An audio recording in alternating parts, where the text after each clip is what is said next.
ជួយចាអរគុណលោកគ្រូបាទដូចគ្នាសម្រាប់ការបង្រៀនបើសម្រាប់ខ្ញុំដែលនៅបឋមសិក្សាគឺយើងហៅថាយើងប្រើប្រាស់ដោយពីមុនគេហៅថាគ្រូមជ្ឈមណ្ឌលណាតែឥឡូវយើងលែងមានគ្រូមជ្ឈមណ្ឌលហើយតែជាសិស្សមជ្ឈមណ្ឌលអញ្ចឹងកាលណាសិស្សមជ្ឈមណ្ឌលគឺគ្រូសង្ឃតថាលេងជាអ្នកបង្រៀនទៀតហើយសង្ឃថាចាំតែសម្របសម្រួលចាចាំតែសម្របសម្រួលទេព្រោះថាមេរៀនមួយចំនួនគឺយើងដាក់កិច្ចការឲ្យគាត់ស្រាវជ្រាវដូចនៅបឋមយើងស្រាវជ្រាវតាមរបៀបបឋមទៅដូចឧទាហរណ៍ថាមេរៀនហ្នឹងវាមាននៅក្នុងសភៅហើយវាហើយក៏គាត់អាចនឹងស្រាវជ្រាវតាមឪពុកម្ដាយគាត់ទៀតដែរអញ្ចឹងយើងដាក់សំណួរឲ្យគាត់ស្រាវជ្រាវទៅពេលដែលត្រឡប់មកវិញយើងត្រូវយកព័ត៌មានត្រឡប់ពីគាត់ព័ត៌មានត្រឡប់នឹងយកពេលណានៅពេលដែលយើងបង្រៀនគាត់ហ្នឹងឯងពេលដែលយើងដាក់សំណួរទៅនឹងគឺគាត់បានស្រាវជ្រាវហើយគាត់អាចឆ្លើយចេញមកបានចាអញ្ចឹងពេលដែលបង្រៀនគឺយើងផ្អែកសំខាន់គឺយើងត្រូវដាក់បញ្ហាឲ្យបានច្រើនចាបញ្ហាឲ្យគាត់គិតចេញពីគំនិតរបស់គាត់មកគាត់នឹងយល់ពេលដែលគាត់ឆ្លើយចេញមកគឺមានន័យថាគាត់យល់ហើយចាចាំមកគាត់ឆ្លើយមិនចេញមានន័យថាគាត់អត់យល់គាត់អត់ដឹងចាអញ្ចឹងយើងទាមទារឲ្យយើងនឹងជួយគាត់ជួយដោយវិធីណាផ្សេងដើម្បីឲ្យគាត់យល់គាត់ដឹងឬមួយក៏ពេលដែលគាត់យើងអាចឲ្យមិត្តភ័ក្តិរបស់គាត់ឡើងមកនិយាយឡើងមកដូចថាបង្ហាញគាត់អញ្ចឹងកាលណាគាត់មិត្តភ័ក្តិគាត់ឡើងមកបង្ហាញគាត់អាចយល់បានឬបើសិនជាគាត់នៅតែមិនយល់យើងបញ្យល់គាត់ដោយលោកគ្រូមានប្រសាសន៍អញ្ចឹងគឺបញ្យល់រហូតទៅឲ្យសិស្សថាធុញមិនដែលចាអញ្ចឹងកុំខ្លាចថាកុំបញ្យល់ថាមានចិត្តថាប៉ុណ្ណឹងបានហើយតែប៉ុណ្ណឹងបានហើយគឺប៉ុណ្ណឹងនឹងឯងប៉ុណ្ណឹងនឹងឯងអញ្ចឹងភាគច្រើនការមករៀន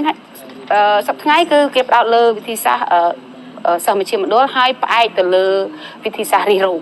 ស្រាវជ្រាវចាអញ្ចឹងរិះរោបស្រាវជ្រាវឧទាហរណ៍ថាគាត់យើងចង់ឲ្យកូនសិស្សហ្នឹងសរសេរតែសេចក្តីអំពី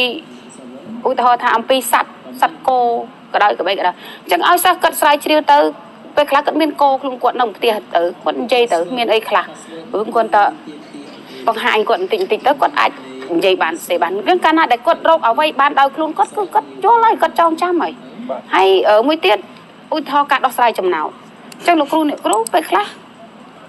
ខ្ញុំមិនសំដៅថាលោកគ្រូអ្នកគ្រូណាទេគ្រូមួយចំនួនតូចឬក៏ខ្ញុំពីមុនក៏ដូចគ្នាដែរគាត់ថាក្នុងចំណោទមួយវាមានផ្លូវដោះស្រាយច្រើនយើងនិយាយថាដូចជាការធ្វើដំណើររបស់មនុស្សដែលយើងមានគោលដៅរបស់យើងមកភ្នំពេញពីសៀមរាបមកភ្នំពេញអញ្ចឹងអ្នកឯងមកពីសៀមរាបកាត់កំពង់ធំកំពង់ចាមមកដល់ភ្នំពេញដូចគ្នាតែអ្នកខ្លះគេមកពីសៀមរាបទៅបាត់ដំបងពោធិ៍សាត់អីទៅកំពង់ឆ្នាំងដល់សៀមរាបដូចគ្នាអញ្ចឹងសិស្សគឺគាត់មានឱកាសគាត់មានគំនិតគាត់មានគំនិតដូចគ្រូឯងគាត់ត្រូវតែទៅកំពង់ធំកំពង់ចាមមកដល់ភ្នំពេញឯងតែគាត់អាចវៀងមកខាងនេះបានចឹងចង់និយាយថាយើងទុកផ្លូវឲ្យសិស្សដើរឲ្យបានច្រើនឲ្យគាត់គិតខ្លួនគាត់ពិចារណាខ្លួនគាត់សំខាន់ប្រមាណវិធីហើយនឹងចម្លើយរបស់គាត់ត្រូវឬអត់គាត់ដើរវិធីណាក៏ដោយចឹងនេះជាឱកាសមួយដែលយើងទុកឲ្យសិស្សយើងនោះគាត់ចេះដូចថាចេះមានគំនិតច្នៃប្រឌិតចាទុកមានគំនិតច្នៃប្រឌិតនេះសំខាន់ណាស់ការដែលយើងទុកឱកាសឲ្យសិស្សបែបនោះហើយពេលខ្លះគ្រូយើងគិតអត់ដល់ទេពេលណាដែលយើងយកមើលកំណែមើលចម្លើយរបស់សិស្សដឹងថាអូអានេះដើរអត់ត្រូវការគិតរបស់យើងខ្វាច់ខុសប៉ុន្តែអត់ទៅដឹងមើលទៅចុងក្រោយរបស់គាត់ទេគាត់ធ្វើត្រូវអញ្ចឹងត្រូវលើកទឹកចិត្តគាត់អានឹងឯងជាការបណ្ដុះគឺជាការផ្ដល់ឱកាសឲ្យគាត់មានគំនិតច្នៃប្រឌិតអញ្ចឹងបើសិនជាគ្រូមិនផ្ដល់ឱកាសឲ្យគាត់មានគំនិតច្នៃប្រឌិតគំនិតគិតចេញមកខ្លួនគាត់ទេគឺយើងមនុស្សយើងសិស្សយើងគាត់នៅតែអត់មានគំនិតច្នៃប្រឌិតចឹងចាអរគុណអ្នកគ្រូ